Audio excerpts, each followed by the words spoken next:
Hi friends, welcome to my channel Vani's vlogs. అందరూ ఎలా ఉన్నారండి? అందరూ బాగుండాలి, అందులో మనం ఉండాలి. అందరికీ కృష్ణాష్టమి శుభాకాంక్షలు అండి. అందరి మీద కృష్ణుడి దయ ఉండాలని కోరుకుంటున్నా.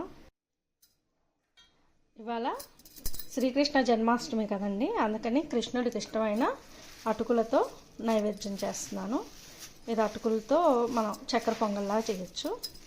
చూపిస్తాను రండి. దానికి కావాల్సినవి ఒక కప్పుతో అటుకులు, డ్రై ఫ్రూట్స్, జీడిపప్పు, బాదాం, కొబ్బరి, ఎండు కొబ్బరి ముక్కలు, చిన్న గ్లాస్ పాలు, ఒక పావు కేజీ బెల్లం, యాలక్కాయ పొడి.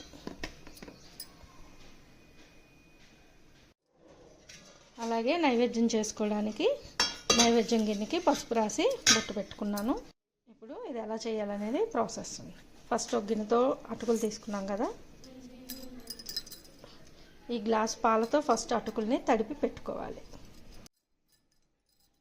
ఇవి మందం అటుకులు కదండి, అందుకని కొంచెం ఫస్ట్ తడిపి పెట్టుకుందాం. తడిపితే దానివల్ల కొంచెం నానుతుంది అన్నమాట, టేస్ట్ కూడా బాగుంటుంది. ఇలా కలిపి పక్కన పెట్టేద్దాం మూత పెట్టి. ఈలోపు మనం బెల్లం పాకం పెట్టుకుందాం. బెల్లం ముందు కొట్టి ఒక గిన్నెలో పెట్టుకొని కొంచెం నీళ్ళు పోసుకొని కరగబెడదాము. ఎందుకంటే డస్ట్ ఉంటుంది కదా, ఫస్ట్ కరగబెట్టేసుకొని స్టవ్ ఆన్ చేసుకొని ప్రసాదం చేసే గిన్నె పెడదాం. దీంట్లో ఒక స్పూన్ నెయ్యి వేద్దాం.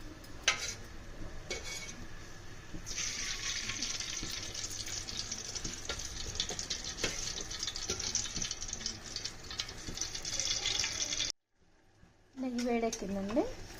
దాంట్లో మనం సన్నగా కట్ చేసి పెట్టుకున్న ఎండు కొబ్బరి ముక్కలు,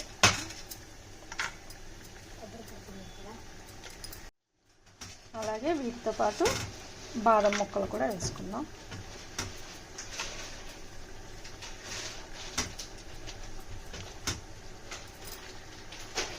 ఇవి కొంచెం వేగాక అప్పుడు జీడిపప్పు వేద్దాం. జీడిపప్పు త్వరగా ఫ్రై అయిపోతుంది కాబట్టి కొంచెం వేగనిద్దాం. గోల్డ్ కలర్ వచ్చేదాకా ఫ్రై చేసుకుందాం.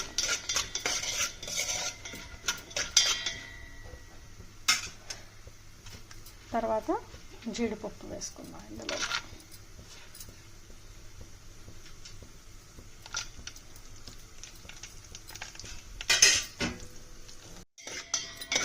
ఇందులోనే కొంచెం కొబ్బరి తురుము, అలాగే కిస్మిస్,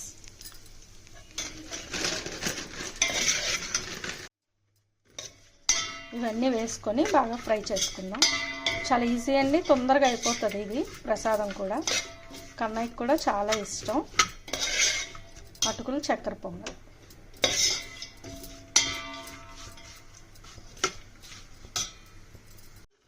ఇవ్వండి, అన్నీ మంచిగా గోల్డెన్ బ్రౌన్ కలర్ వచ్చినాయి కదా. ఇందులో ఇప్పుడు పాకం పోసుకుందాం. పాకండి జస్ట్ ఊరిని కరగబెట్టాను, అందులో డస్ట్ అంతా బయటికి పోవడానికి.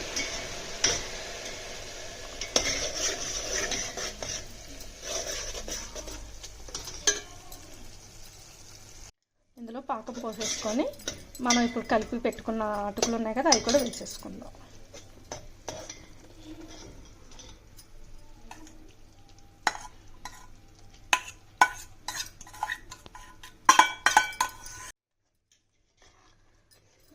అటుకులు పాకంలో వేసాం కదా, వేసాక అంతా బాగా మిక్స్ చేసుకుందాం.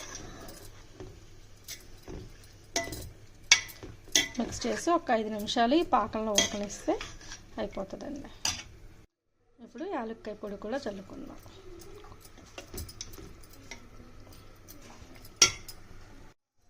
అన్నీ వేసేసాం కదా, అన్నీ వేసి కలిపేసి ఒక 5 మినిట్స్ లాగా మూత పెట్టుకుందాం. 5 మినిట్స్ అయింది కదా, మూత తీసి చూద్దాం. ఇదిగోండి, ఇలా అయిపోయింది. పైన చక్కగా కమ్మగా నెయ్యి వేసుకొని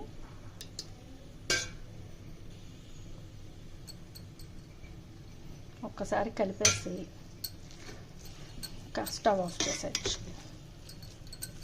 అయిపోయిందండి, అంతే. మొత్తం ఒక 10 మినిట్స్లో అయిపోతుందండి.